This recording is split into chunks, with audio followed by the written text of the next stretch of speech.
When you were in army school, you prepared for IIT. When you were in IIT, you prepared for IIM. When you were in IIM, you prepared for placement and banking. When you were in banking, you prepared for your novel. Were you prepared for the fame?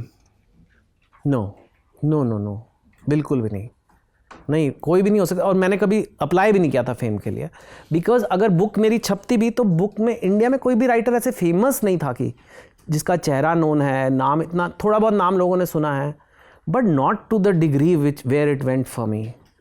No, I was not prepared.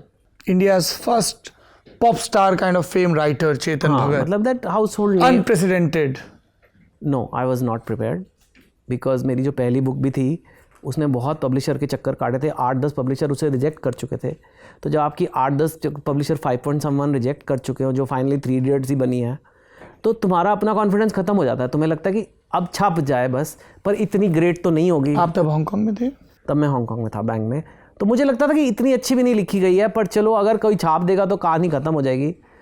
तो ये, but so you never think कि रूपा publications में छापी थे। Yes, हाँ, so you never know and you never think कि ये आएगा। और कब आपको एहसास हुआ कि now it's a so it didn't do, मतलब ऐसे फेम नहीं आया था एकदम से। बुक्स उस टाइम इंटरनेट नहीं था, तो इट डिड नॉट एक्सप्लोड।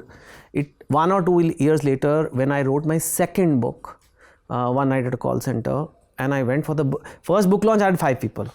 एक उसमें 2 मेरे जान। 5.7 का जो पहला कवर था वाइट सा, वाइट सा कवर था, और वन नाइट का ब्लू कवर था। वन नाइट का ब्लू था, yes, we did blue. And I remember कि 5.7 में तो क्रॉसवर्ड में हमने करा था, तो यहाँ भी करा था, कैफे कॉफी डे वसंत कुंज में।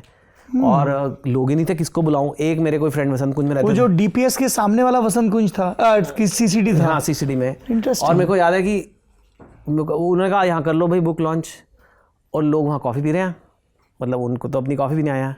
मेरे को अब तक याद है, मैं लोगों के पास गया और मैंने कहा अगर आप अपनी मेज़ 45 डिग्रीज मोड़ लेंगे तो आप कॉफ़ी भी पी सकते हैं और मुझे भी देख सकते हैं। और मैंने ये किताब लिखी है, मैं नया राइटर हूँ, आप मेरी बातें सुन लो 2 मिनट। और 4-5 मेज़ें मैंने खुद पर्सनली मोड़ी और मैंने कहा इधर देख लो। कोई आया भी था बुक में? मतलब 1-2 फ्रेंड्स आए थे जो वसंत कुंज में ही रहते थे।